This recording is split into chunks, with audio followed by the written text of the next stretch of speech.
Hey, what's going on? It's Bill Burr, and it's time for the Monday morning podcast for Monday, October. Fucking October, dude. October 2nd, 2023. Oh, my God. I am fucking hurting. 38-3. The Dallas Cowboys just dominating my New England Patriots from the beginning until the end. Not going to lie to you. I thought we were going to hang with them for a half, and then I just thought their defense, that Micah Parsons and all of them were just going to basically be doing in the second half what they kind of were doing halfway through the first quarter. So, it just sucks. I hate seeing Mac Jones struggle, you know? It's one of the fucking worst things ever is to be a highly touted NFL draft pick because you're going to go to a bad team. And the Patriots were a bad team. I mean, we're not like horrific like the fucking Chicago Bears. I can't believe they lost that fucking game. I'm here in Springfield, Massachusetts. And, I don't have I guess I could have gone onto the fucking YouTube. I'm not dealing with that shit. So I just watched the games they gave me. And because I knew the Pats game was on. That was the one that I wanted to watch. And what did I watch early? The Bills and Dolphins. I picked the Bills this week. I knew they were going to win the game, and I thought they were going to cover too, obviously. But I didn't think that they were going to win that big. So I'm already looking to see what the spread is, Dolphins versus Giants. If that's a fucking home game, I don't know. All depends on what number they pick. But, I'm definitely going to be looking at that game. Bill, what are you, some fucking guy that beats the book every week? Shut the fuck up. Hey, what are you talking about? I went 2-2 the first 3 weeks, and then I went 3-1 this week. All right? My one loss is I picked the Pittsburgh Steelers. I believed in them when they beat the fucking Browns. I guess the Texans have a good fucking defense, according to Andrew Thumless. So fucking good on them. But getting back to Mac Jones, I mean, the fucking guy has had no fucking receivers and no offensive line. The defense is there, but, and then we got down early, so he feels like he's got to make something happen. He forces a few throws in there. It's a brutal fucking position. I feel like if you're going to get drafted as a quarterback, you want to be in the first round in like the teens. You don't want to be that one of those one of the first 10. I would love to see what the stat is on that. Like a highly touted, top 10 fucking pick in the NFL. How quickly they're out of the NFL and they get called a bust, but like nobody takes into like consideration that they went to the Browns or they went to the Lions back in the day, or they went to the fucking Bears. The amount of careers that ended before they even fucking started because they went to these fucking organizations that haven't been able to get their shit. I mean, I don't want to come down on these fucking guys, but the fucking Browns have never won a Super Bowl. Well, the Ravens did. That version of the Browns did. The fucking the Bears haven't won since they beat my Patriots in Super Bowl 20. I guess Mac did throw a fucking pick six too, huh? Watching the lowlights. Oh, God. Bill Belichick fucking washing his face here. And who else did I pick? The Lions, yeah. All the Joey Harringtons. Who knows what they would have been if they fucking went to a team with an offensive line instead of getting the absolute shit kicked out of them for 3 fucking years running for their life like that's your career. That's why that kid at USC, his dad's like, look, if he's going to go number one and he's going, I forget what team he picked. He goes, fuck that, he'll stay in for another year at USC. Oh, look at this. Wait a minute. The Chargers, who won today? I think Verzi had the Chargers. Oh, fuck, here come the Raiders. Oh, and he throws a pick. Oh, Jimmy G. I like the Commanders this week, too. Sorry, I'm watching the highlights. I did like I can't say I like the Commanders. The Commanders scared me this week. Because I thought the Eagles were going to win the fucking game. They did. They didn't win in overtime. Hey, Bill, guess what? We have ESPN too. Why don't you shut the fuck up and get on with the comedy? All right, I'm going to tell you this, people. I'm going to tell you this right now, and I don't have any co-hosts, so there's no one can stop me. All right? Is there anything funnier than an amped-up fucking field goal kicker? Fucking jumping around like they just knocked somebody out in the octagon. It's like, dude, you kicked a fucking dead pig through a fucking upright, all right? Get over yourself. Although it is a pressure gig, right? Hey, who am I? You know what I mean? I'm just fucking Billy Gym class over here. Talking shit about professional athletes. Baker Mayfield. Baker Mayfield. All the man does is win. All the man does is win. Goes from one sorry-ass fucking franchise to another. Look at him. Buying time in the pocket for a touchdown. 26-9 the final. That's the one that I don't fucking gamble down there. I stay out of them there hills. The fucking NFC South, I don't know shit about it. I don't know anything about it. So anyway, I have very quietly... Sorry, I meant to hit mute there. Very quietly, old Freckles has been having the best tour of his fucking career. Even as well as Europe went. I think just being over Europe and dealing with a little bit of a language barrier there, even though the crowds were all fantastic. Being back here in my native land, it's been like fucking T-ball. So the first 2 nights we were in Portland, Oregon, totally fucking underrated. I gotta give a couple of coffee places a shout out here. Make sure I get these right. All right, let me look it up. Fucking relax. What are you doing, huh? You driving to work? Like you got places to be? Portland, Maine, best coffee. It's funny. This is what's going to come up anyway, and I'm going to act like I'm giving you a fucking heads up here. All right, Bard Coffee I went to, and then there's another one down the street that made me a cortado that was fucking fantastic. Where is it? It was like Buzz Coffee or something like that. Began with the Buzz Coffee. Buzz Coffee was the business. Bard Coffee, fantastic. And they have a little park there next to it where you can sit down, have a little cigar, drink your coffee, be a man of the people, you know? Be looking at all those Maine people as they walk by. Is that a hunter? Is that a serial killer? I don't know what it is, but I know what that is over there with the shaved head. That's a fucking women's studies major. I'm staying away from that. I can tell you that right now. Buzz Coffee. I got the cortado down there. It was fucking fantastic. All right, now here's the Bills fucking Broncos highlights. What the fuck? I mean, the Bears Broncos. What the fuck happened? A fumble for a touchdown. They're up 31-28. Another fucking pick to ice the goddamn game. Oh, Jesus. That fucking Ohio State quarterback, Justin Turner. Justin turned the page. He probably wants to go somewhere else, and the Bears fans probably want it too. And they're fucking blaming him. And what about your goddamn franchise? Well, I mean, you do, at some point you do have to blame the quarterback, though, right? I mean, Jesus Christ, they've lost like fucking, like what? How many games have they lost in a row there? Anyway, plowing ahead here. So I had 2 great shows up in Oregon. It was that crisp fall football fucking weather. I was outside wearing a windbreaker. I got a lobster roll. I could not have had a better time. So it's been me and Dean Del Rey. And I'm going to tell you something. Dean Del Rey's been having the best shows of his fucking career. Absolutely fucking destroying. So we did the 2 shows in Portland. We got the bus on this one. So we're doing a bus run from Portland, Oregon out to fucking Milwaukee. I get to drive through this beautiful country, you know, and be sad that the fucking show business is out in a goddamn desert that catches on fire every fucking year. And I'm back here going, look at all these goddamn trees. You know what I mean? This is fucking gorgeous. Look at the lakes. Look at this lush land. What are we doing?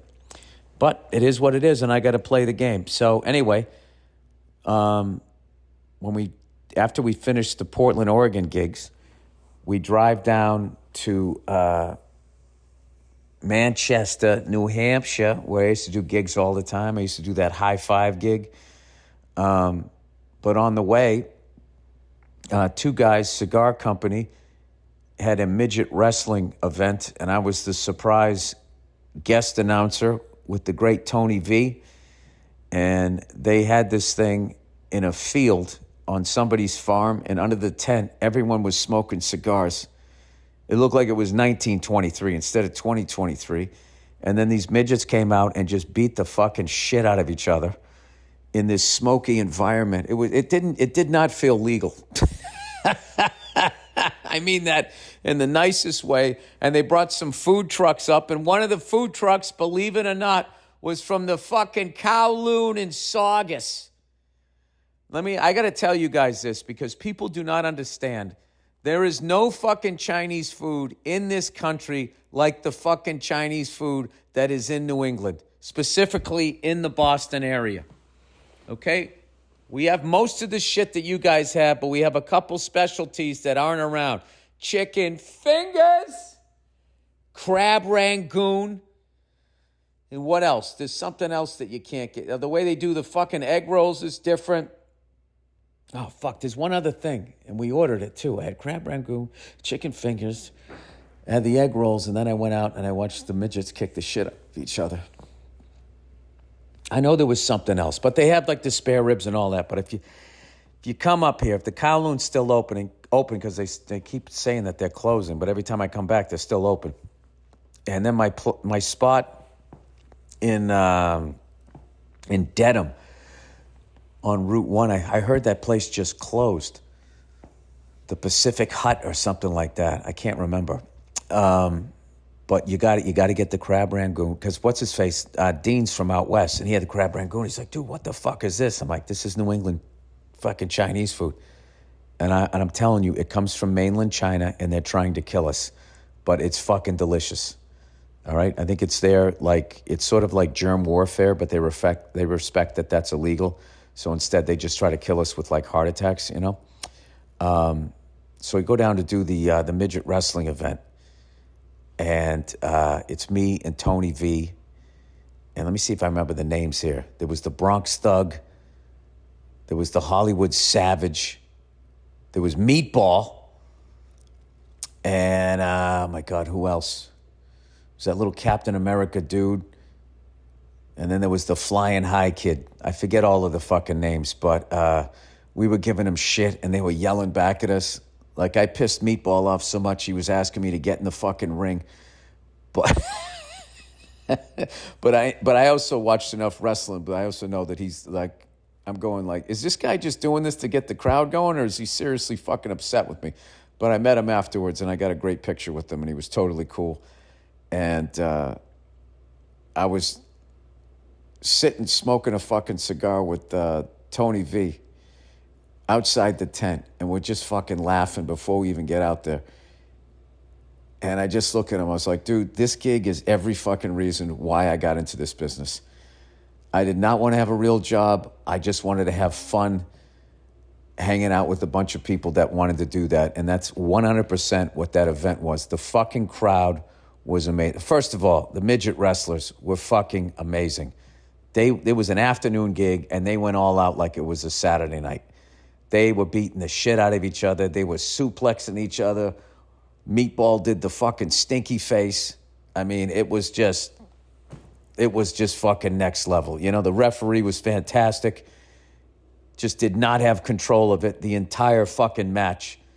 I mean, they were walking up and down the aisles, beating the fuck out of each other, and he was just walking, counting.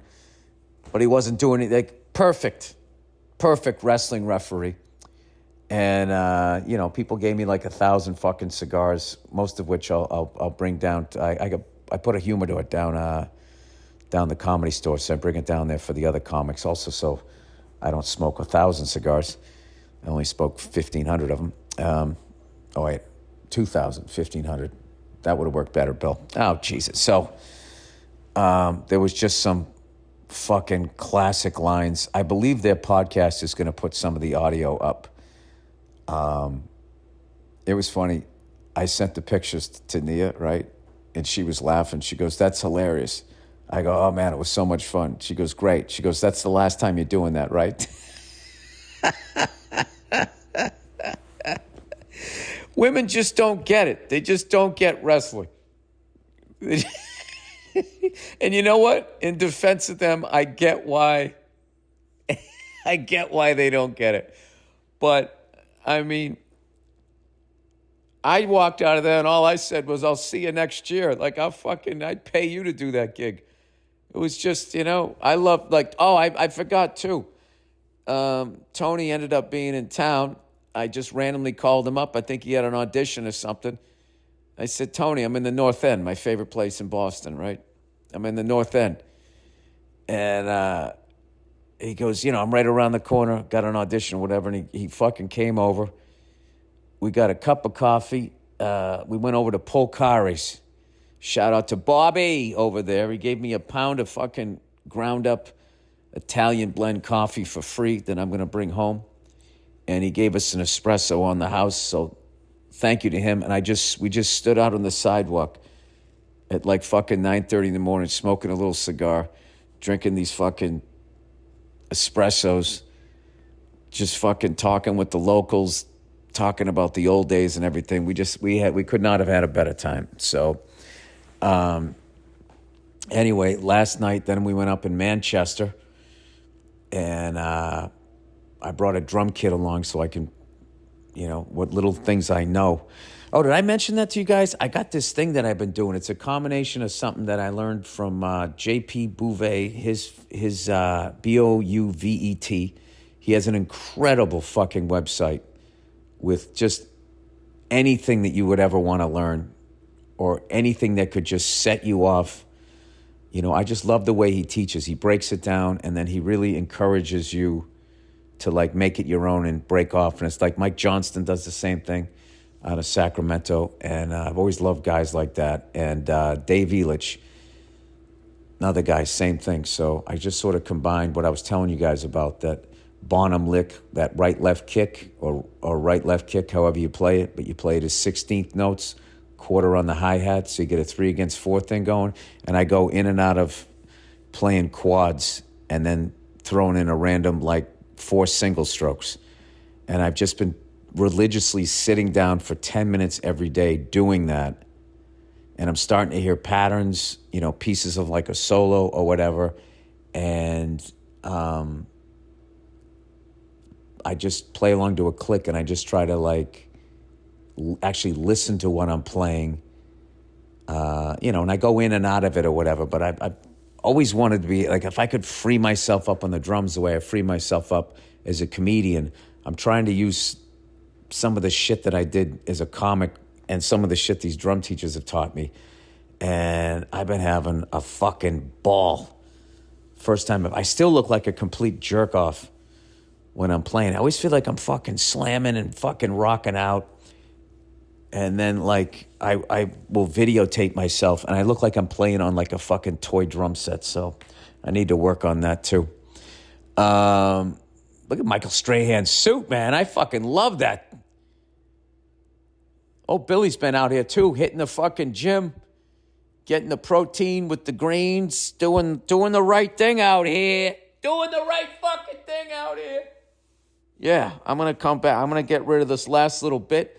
The writer's strike has been solved, has been resolved. So proud of the WGA union. Everybody's stuck to their guns. And I think that we really, this was a major fucking victory. And I'm so happy. So many of my friends are writers. I'm so happy that they got a great deal. I'm not sure if I'm able to, I have a project coming out. I just don't know when I can promote it. Because I think I have to wait till the SAG thing is resolved. So I will do that. Whatever they tell me to do, I will do. So anyway, and with that, how much time have I done here? 20 minutes. I got my show tonight in Springfield, which I'm looking forward to. Oh, fuck, my cell phone's going to die here. I've been plugging it in all fucking day. I will tell you something, a New England rite of passage that I finally understand is a Dunkin' Donuts iced coffee. Everything was closed out here because it was Sunday, downtown Springfield, Massachusetts. Beautiful Springfield, Massachusetts. Love the downtown area. Walking around, they got the Hoop Hall of Fame right around the corner. And none of the coffee joints were open, so I said, fuck it. I'll go to the Dunkin' Donuts at the gas station. I got a fucking iced coffee, fucking 2 creams, no sugar. No sugar. I don't fuck with sugar anymore because I can't handle it, you know? Like these fucking cigars I can't quit, you know? I got to cut those out at some point. How are you going to do that, Bill, when you go to cigar smoking events with midgets beating the shit out of each other? You know what? That's a fair question. That's a fair question. I don't have an answer for it. Maybe I'm just not ready to quit yet. So I got this fucking iced coffee, right? 2 creams, no sugar. I got a medium. So it's probably like 16 ounces or something. It's probably even more than that. It's probably like 20 ounces of this fucking iced coffee. It was fucking delicious, all right? And it starts kicking in, and then I go into the gym. Today was my fucking soccer mom day, where I just get on the elliptical, I get my fucking steps in, and dude, I got 20 minutes in, and I started getting the jitteries, and I was just like, this doesn't feel healthy.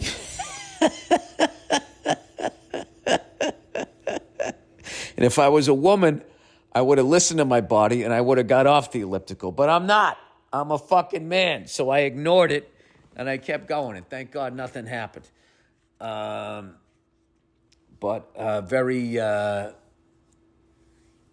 just been doing right. Dude, I got back into the French. I'm back on the Pimsleur.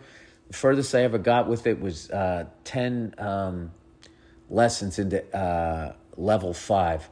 So I went back to level 1. I mean, not level 1. I went back to the first one on level 5. And I've done lesson 1 and lesson 2, and I'm just going to do a lesson every single day. I've been listening to, I got this app where I can listen to French radio now, and I actually I'm starting to know what the fuck they're talking about, which is exciting, and I'm just going to plow ahead with that shit. Also, before I do the reads here, oh, fuck, I'm supposed to go right now. All right, you know what? I'm going to pick this up after my show. Won't be a big deal. I'll just do a quick little edit. You won't even feel the difference. All right. All right. I am back. It's now magically Monday morning. I did my show last night. Crowd was unbelievable. Had such a great time. I was a little nervous because I had just done the Springfield in August, so I was kind of saying to Club Soda Kenny, I was like, you know, how many people do you think the same? He goes, I don't know, maybe like 10% or something like that. So I just didn't want people seeing me doing the exact same shit. So I came out and I was riffing a lot. And I've written or sort of babbled a lot of shit since then. So I think it was enough of a different show. I don't know. Such a weird thing, you know, if you do like a Friday and Saturday night, same city, you don't have to worry about the same person coming back. But like, this was August and then October. Anyway, just want to give a shout out to Tim Wakefield, Red Sox legend, unfortunately passed away. Only 57 years old, far, far, far too soon. Absolute 100% legend. I think I was reading he played 17 seasons with the Red Sox, 19 seasons altogether. And the amount of big games that guy came in and just saved our ass because he threw the knuckleball and could just eat up innings. The amount of games that he won for us, you know, it just, I don't know. He was part of that 2004 team, you know, that finally got us a championship and everything. And I actually was lucky enough to meet him one time.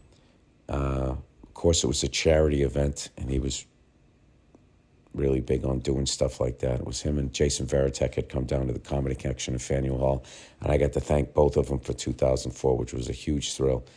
And I was really taken aback at how down-to-earth and nice he was. Same thing with Jason Veritek. They were both, like, you know, super nice. And I don't know. I can't. I didn't even know the guy was sick. But that is just far, far, far too young. And I don't know. Listening to the stuff that Jason Varitek was saying, Kevin Euclid, you can. I don't know. You can just tell that little glimpse that I saw of him was not just him on his best behavior. It's just kind of how he was. So I don't know. Tough one. Definitely a tough one. So rest in peace, Tim Wakefield.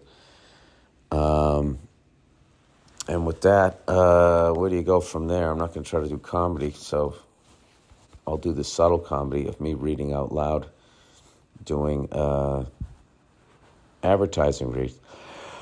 Okay, here we go. Sorry, just woke up here. Indochino. You like that? I added a little bit of white soul onto that. I always hated when they said that. Blue-eyed soul. And I was supposed to believe the white dude sounded like a black dude. It's like he didn't. You know? I never understood that. I like Michael McDonald, but I never thought like, yeah, God damn, that sounds like a black guy. He doesn't. He doesn't. He sounds like a dog that wants to go outside.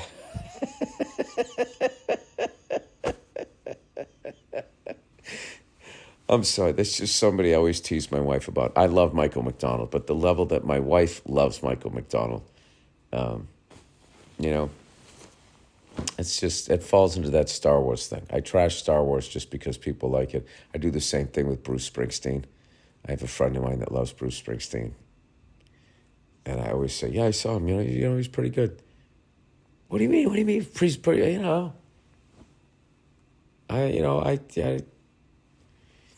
He's kind of like New Jersey's Meatloaf, right? Now, I obviously don't think that on any level. And I love Little Steven's Underground Garage, right? I love Max Weinberg and all that. There's a bunch of shit that I love. But I love more meeting somebody that loves Bruce Springsteen and then just fucking with them. Because people that love Bruce Springsteen, they are so deep in that love that they're just so easy to get. And all you have to do is just compare Bruce Springsteen to some, I don't know. Oh, Bob Seger's another one. Oh, yeah, he's kind of New Jersey's Bob Seger, right? And they get all fucking mad. I like Bob Seger, but like, there's just some, like, how dare you put Bruce Springsteen on Bob Seger's level? I'm like, what the fuck are you talking about? And I just look. Bob Seger and the Silver Bullet Band, that live album he put out, I'd put that up against anything that Bruce Springsteen ever did. Oh my God. They jump right on the hook. It's fantastic. In fact, one of the greatest things that I love about Bruce Springsteen is how much his fans love him because they're so easy. I remember one night I was hanging out with Forrest Shaw, and there was a Bruce Springsteen fan there, and we just started fucking with him. And Forrest Shaw said, he said that Bruce Springsteen was the Jimmy Buffett of New Jersey. No disrespect, I know Jimmy just died or whatever, but this person, like, they were so appalled, like they weren't even mad. They just couldn't believe it. And that was the one that broke me. Like, I couldn't keep a straight face. Then they figured out we're just fucking with you. How do you not like Bruce Springsteen? We're just kidding. We just, it's just when you say he came to Tampa, did 9 shows. I was at all 9 of them. It's like, okay, we got a live one. Yeah, I got to be honest with you. Spandau Ballet, not that one with the second album. Have you listened to the second album? You just do shit like that. I mean, that was right up there with Born in the USA.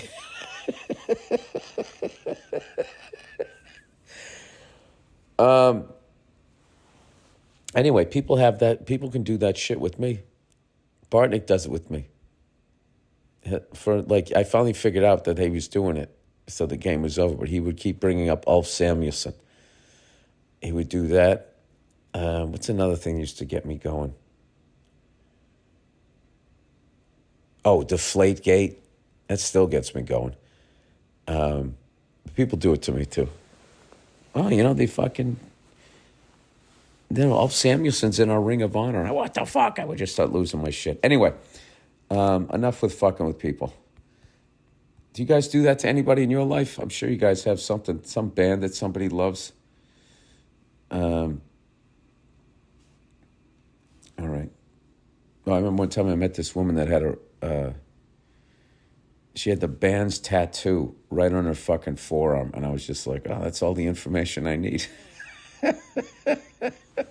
Let the games begin. Oh, by the way, did I mention that I'm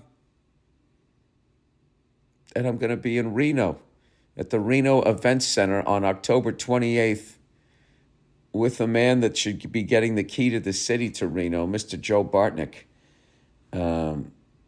He actually posted a picture. Him and Paul Verzi went to the Chargers-Raiders game yesterday. And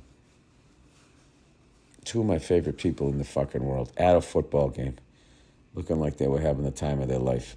All right, Indochino. You can elevate your closet with Indochino for custom made to measure pieces at an off-the-rack price. This season, Indochino has new colors, fabrics, and styles to choose from classic suits for special occasions to head-turning outerwear for your sidewalk stride. Oh, shit. You can be killing them with your fucking Johnny Travolta. Some of these suits come with a bucket of paint. You can walk down the street. Ba-da-boo-boo, ba-biddy-boo-boo-boo-boo. Well, you can't tell by the way I fucking walk. I got a can of paint. No time to talk. Fucking bitches not using a condom because it's 78 and I don't care. Doing coke. Sorry. With new colors, fabrics, and outerwear styles, it's easy to create your fall look. Their unique process allows you to choose the exact customizations, is somebody saying that right? You want, from buttons, oh, Billy, buttons, and vents to pockets and lapels. You see how you want it, and that's how they build it.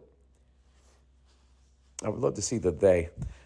Submit your measurements online or book a showroom appointment, you fucking diva, to work with an Indochino expert style guide in person. Create a suit that fits you and your style perfectly with endless customizations, options so you get the exact look you want. Man, you know what? I was going to get my Ace Rothstein fucking suit. I think my daughter wants me to go as Luigi, though, or one of those fucking Mario people. Like I said, that one of those Mario people. They should kick them out of the fucking country. Quality European wools, linens, and cotton in a wide range of colors and patterns. Design a look personalized to your style and taste without the luxury price tag. Add fresh layers to your fall style with Indochino. Go to Indochino.com and use the code Burr to get 10% off any purchase of $3.99 or more. That's 10% off at INDOCHINO.com, promo code Burr. Here's a good one for you. The other night, one of my friends, she's a fucking absolutely huge Bruce Springsteen fan. So she's on the phone talking about how he had to cancel his tour and she was all bummed out, right? And she absolutely loves the guy.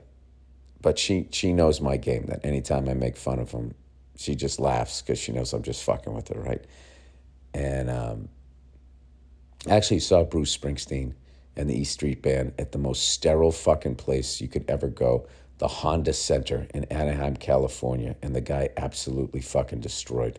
I also worked with him one time on a benefit where he came out and sang a couple of songs at auction off of a guitar after Tony Bennett, the late great Tony Bennett, went on. Sickest show I've ever been on. And he absolutely fucking murdered. So I am just fucking around. But most people that love Bruce Springsteen don't listen to this podcast, so I will continue because it's too much. So anyway, my friend is sitting there going, oh, he canceled this show and blah, blah, blah, blah, blah. And then she goes, Pussy got COVID too. And I went, God damn. And she goes, what? I go, I thought you liked the guy. All of a sudden, you really got issues with COVID, huh? She goes, no. I go, you go, you're talking all nice about him. Then you go, pussy got COVID too. She goes, I didn't say pussy got COVID. I said, plus he got COVID too. I thought she was speaking all nice with him, and then she just didn't respect him. Pussy got COVID too. Anyway. Oh, it's Policy Genius, everybody. If you've got loved ones who depend on you, why leave anything up to chance in a worst-case scenario? Life insurance gives your family, a safety net that can cover expenses so they don't have to worry about money while getting back on their feet. After they stick you in the ground, they can go right to fucking Target. Luckily, Policy Genius makes finding the right policy simple, and their team of licensed experts are on hand to help talk you through it. With Policy Genius, you can find life insurance policies that start at just $292 per year for $1 million of coverage. Some options offer same-day approval and avoid unnecessary medical exams. Policy Genius knows how valuable your time is. Their technology makes it easy to compare life insurance quotes from America's top insurers in just a few clicks to find your lowest price. Your loved ones deserve a financial safety net. Yeah, man, you can't kick the bucket and then they got no money. You deserve a smarter way to find and buy it. Head to policygenius.com or click the link in the description to get your free life insurance quotes and see how much you could save. That's policygenius.com. Stamps. Oh, shit. All right. Almost went straight into the other one. Stamps.com, everybody. The holiday rush means more mailing, shipping for your business, but it doesn't have to mean more stress. That's right. Stamps.com has been helping businesses like yours save time and money for 25 years. It can help you get ready for the holiday ramp-up. All you need is Stamps.com's premium rates for all your postage needs. With Stamps.com, all you need is a computer and printer. They even send you a free scale. Jesus, drug dealers are loving this. So you'll have everything you need to get started. Now, taking care of orders on the go is even easier with Stamps.com mobile app. If you need a package pickup, you can easily schedule it through your Stamps.com dashboard. And if you sell products online, Stamps.com is seamless. Connects with every major marketplace and shopping cart. Get huge carrier discounts up to 84% off United States Postal Service and UPS rates to help your bottom line. Get access to the United States Postal Service and UPS services you need right from your computer anytime, day or night.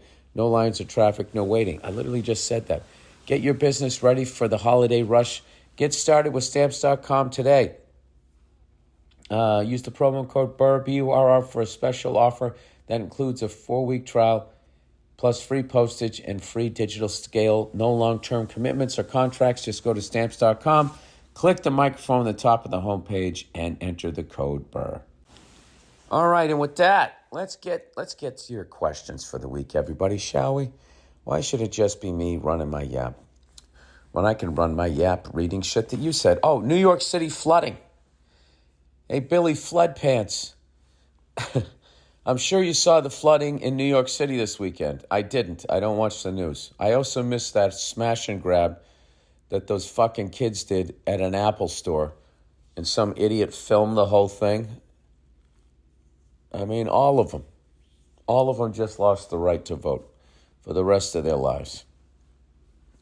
For a fucking iPad that was going to be what? I don't know. You're seeing this more and more. I'll tell you, this smash and grab is out of control. And you know what they're going to do? They're going to blame the people that are doing it rather than the bankers at the top, that are crushing us. That have helped finance our foreign policy that now we are completely bankrupt and our money doesn't mean anything. So the level of inflation is fucking insane. I think that's more the reason why you're seeing this smash and grab rather than that there's a bunch of parents that didn't raise their kids right. I would say. Anyway, I didn't see the flood. I didn't see the flooding. The amount of idiots screaming climate crisis about poor city infrastructure is infuriating.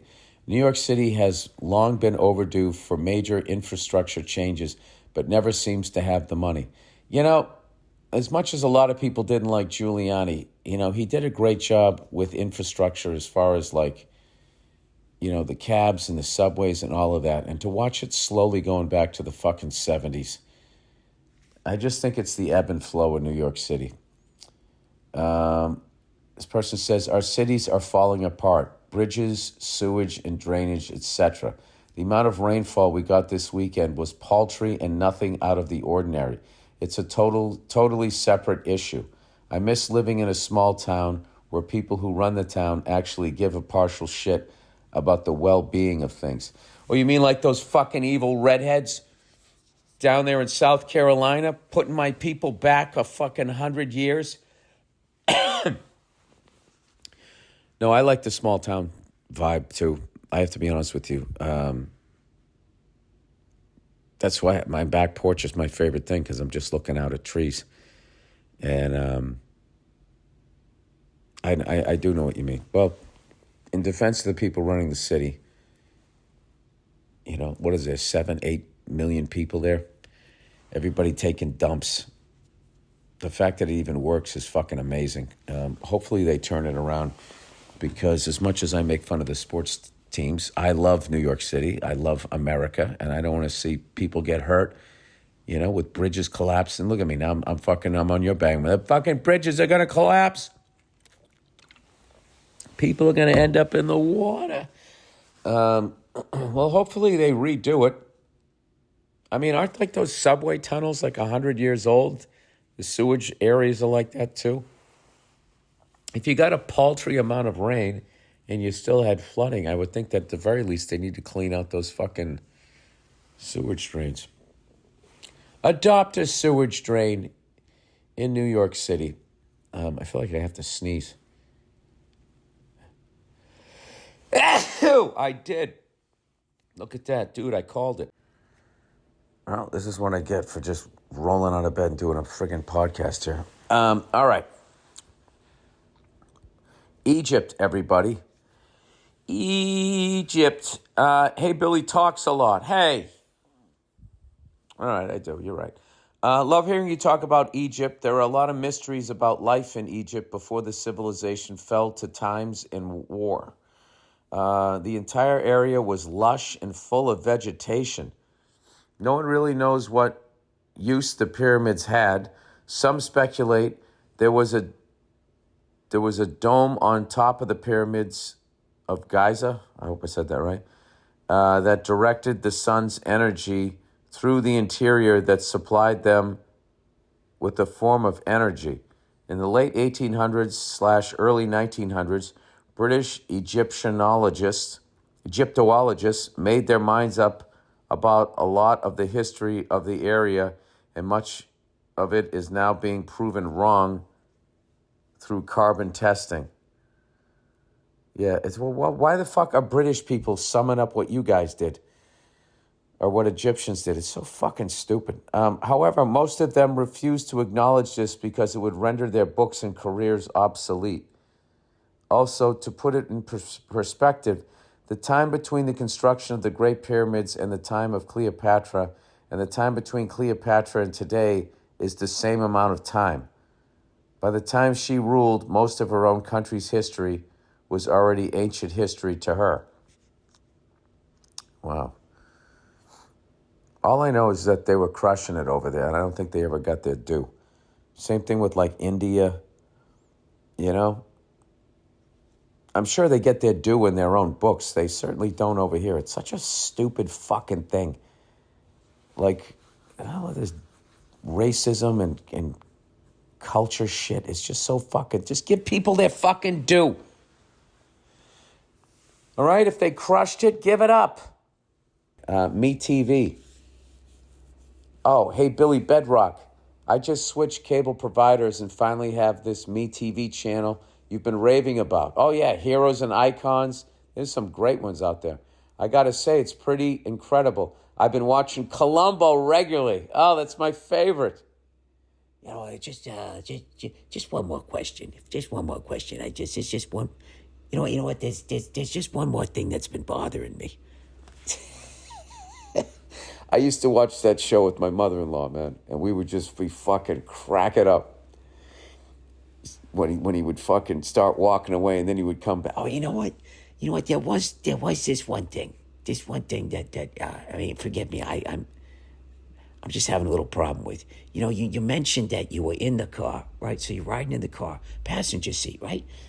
And we would just start cracking up because you knew, like, oh, he's he's gonna get this guy. All right, the person said, I had no idea they were basically 2-hour movies. I can see why your drinking got out of control. Oh, yeah, I used to watch 77 Sunset Strip. And then I would watch Peter Gunn, Columbo. This is other channel. I've been watching Kojak. Hawaii Five-0, Walker, Texas Ranger. I mean, they're just amazing. Anyway, watching these shows just makes me want to drink whiskey and eat red meat. Yeah, that's all they're doing. Yeah, you got a pretty active elbow for 2 PM. My favorite thing is not seeing any cell phones or having some message shoved down my throat. Are you still able to watch these shows, or would that push you back on the sauce? No, I'm still able to watch the shows. I would say one of the harder shows to not drink along with the cast would be Peaky Blinders. Peaky Blinders, I don't know nothing about no robbery. That fucking show. That show I used to get pretty fucking hammered watching. And I remember my lovely wife was pregnant with our beautiful daughter. And when I would come back from the store to get her whatever she needed, whatever she was craving, that is such a fun time for a guy, not for a woman. You know, it's just that you get to take care of your wife. I used to love doing that, going to the store, getting her whatever she wanted, helping her out, rubbing her feet, poor thing. But when she went to sleep, oh, Billy hit the home bar. Oh, my God. Yes, I did. I used to have a fucking great time. And I found this guy in El Segundo who made these glasses. They were genius. Basically what it was the entire, it was, I guess you'd call it a highball glass. And you know those giant square ice cubes that you put in there? That was part of the glass. It was a big square ice cube, but it was all made out of glass. Now just stay with me on this, right? So then you took the glass and you put it in the freezer. Okay? So when you took it out and you poured expensive liquor over it, you know, there was that thing, you know, if you liked your liquor a little bit chilled, but you had something really expensive, the fact that you even had one ice cube in there was almost sacrilegious, that you were watering down the taste of the booze.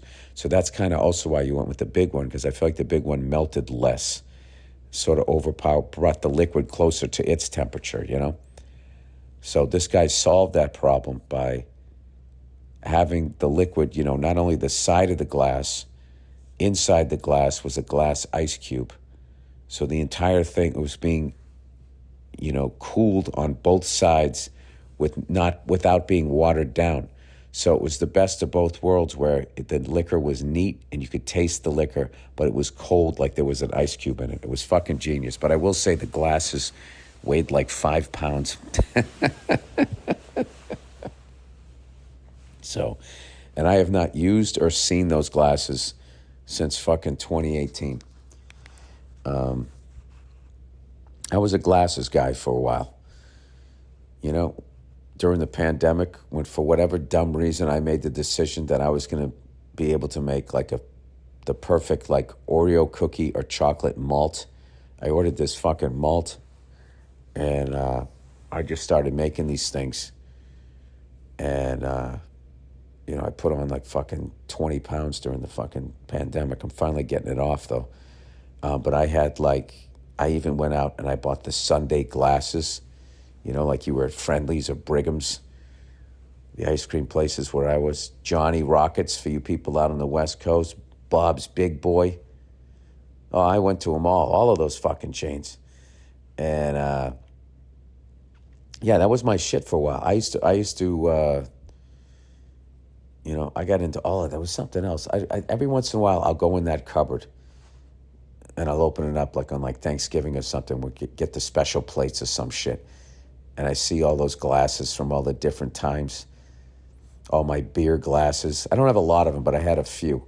Like when I did Antwerp in Belgium, I went there and every beer had their own glass, their own special glass, and it just fucking blew my mind. And I kind of did that thing, you come back from a vacation, be like, I need to have that in my house rather than just enjoying that. Because then what happens? You buy the stupid shit, right? You buy the dumb shit, and then you have no fucking use for it, right? It's just you're into it for a little bit, and then you're like, wait a minute, I can't fucking drink booze every night, or I can't be having Sundays every night. I tell you what I can go have, though, and what I'm going to go have is my fucking Dunkies iced coffee, 2 creams, no sugar. I'm going to go mosey and get one of those fuckers right now. Old Billy went 3-1. Fucking Pats game. I kind of saw that one coming. Really hard to see Belichick dealing with this crap. He put Zappy in at the end of the game, which I kind of felt like if they didn't put him in at the end of this game, he was going to come in next week. And, he was running for his life too. So I feel like, we got to get that Butte kid healthy, and we need our offensive line to do a better job than what they've been doing, because, as much as people are going to come down on Mac Jones, I mean, what the fuck is he supposed to do running for his life? That's it. I also, I don't know. I like offensive linemen. I like talking to them. I've met a few. They're always like talking about how dumb defensive linemen are. Like, that's their whole thing. Like, we're actually intelligent. Defensive people are stupid. They're just like, where's ball? Go get it. And then they talk about how they have all these complex blocking schemes. It's just my favorite thing in the world. And then talking to defensive tackles, and all they do is talk about how filthy and what fucking cheaters and the shit that people on the offensive line do. Like, I don't understand why the NFL Network has never had those two people, the Hatfields and McCoys of professional football, the down linemen, just sitting there telling stories about what the fuck they did to each other and who was the dirtiest, who was the hardest to block. I mean, I don't know. I'm a nerd. I would watch that shit. All right, that's the podcast, everybody. Thank you for listening. I'm going to go get myself a coffee, and next stop on this tour, we're going to be in Syracuse, New York. All right? The Orange Men. I'll see you up there. All right? I'll check in on you in a couple of days.